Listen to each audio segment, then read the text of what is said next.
是问你的呢，来。目标。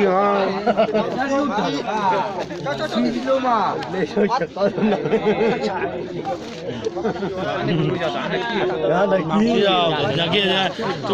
这么为啥这牛多啊？么？那为？那牛奶几个？没得，好嘞。没得đâu. Đầu tiên. Bao nhiêu? Cầm chiếc búp bê.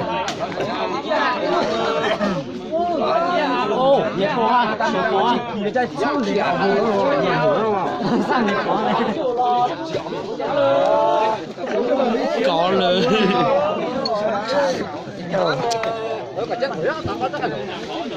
Một tí mình đến đấy nhờ nhà vui vào đây nhỉ? Có thể tí này tí một tí nào? Tí luôn. Vâng. Có sao? Có nhiều ký mà không đủ nè. Nó tem chỉ có cả tuần tháng qua. Cái quả này. Giờ tôi nó quen mấy chú cô. Ô, nó lùa ta. Nó lắng rồi.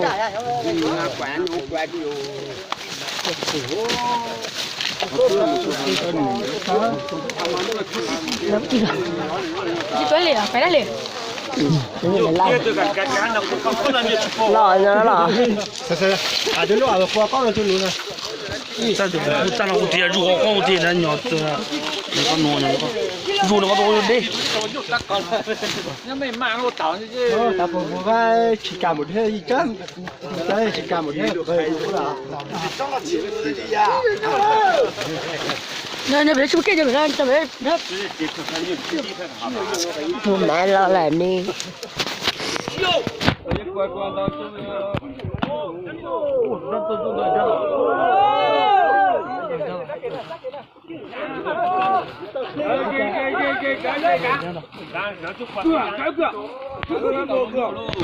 这才做个。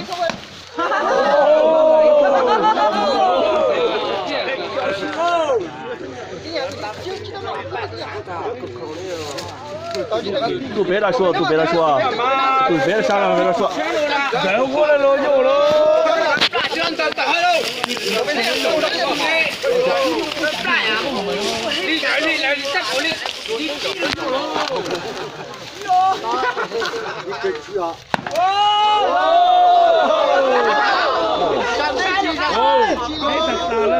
lúc là thông là yên lặng xuống rồi.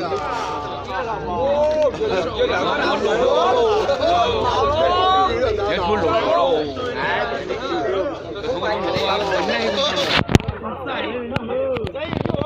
Không bị tệ đâu.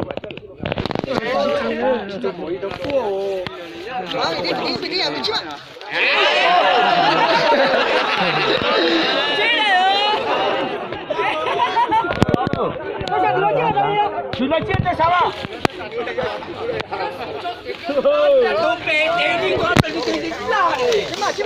Nó bé nhỏ là cơm. Đi cho chúng cái bé bị chụp bò. Chết tụi chị chết đâu.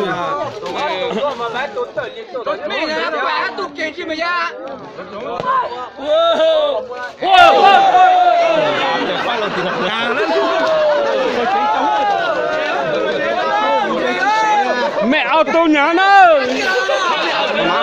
Mẹ ao tôi mà mang yếu nhá mà không nhớ đâu.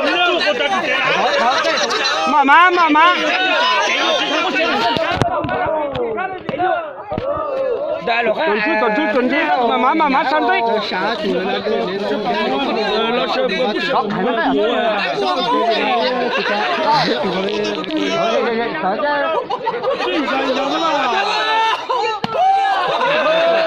Chơi bom mua nhau.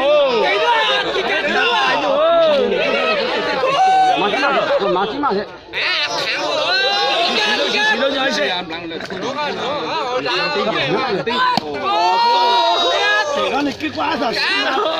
Chơi cái chơi cô là hả?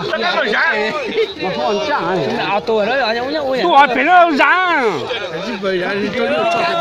Chắc chắn chịu.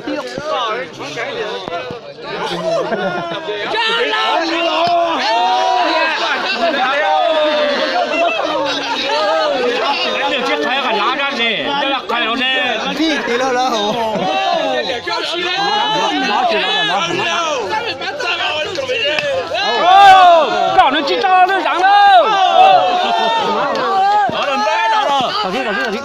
上家了。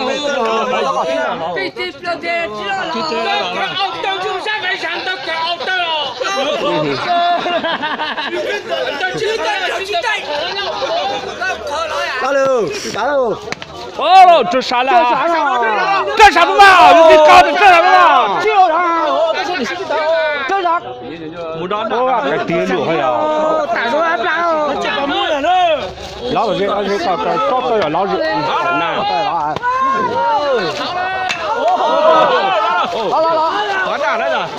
拉。看西瓜啊！车是不要计较。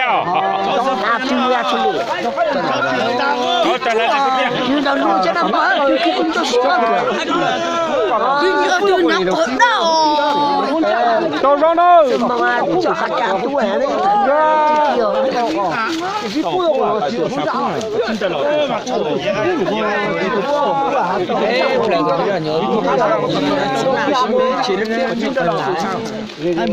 那还摸到的涨。还没准备了，搞这啥的哦？这人就看了吧？这都相当于真的中了。都得了，这这等你看不到，这等你看不到，你看不到。你这看不到。真的啊？这个不？这不对吧？我不知道。还没了。哪个山哪个单人底的山？还没的。还没的，还没的。这说了哈。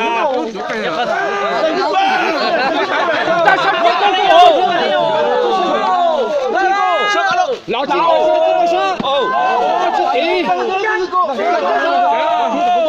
对呀。Halo, oh, kikat.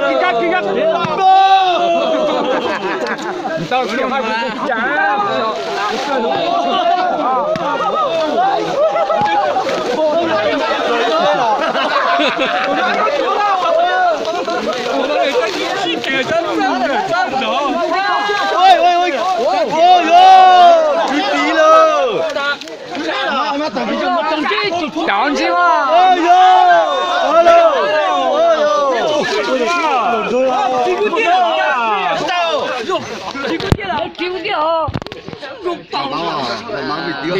跌呢？当时讲牛谁才不跌的嘛？让他几岁上也到了，让他几岁上了，几岁上也了。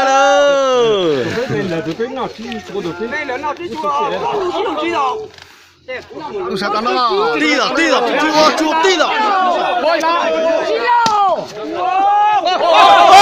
这啥？这追来了！多好，多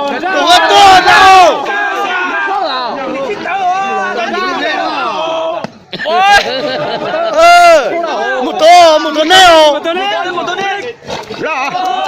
木头奶哦，做不到。上场了还啥追嘞？上喽！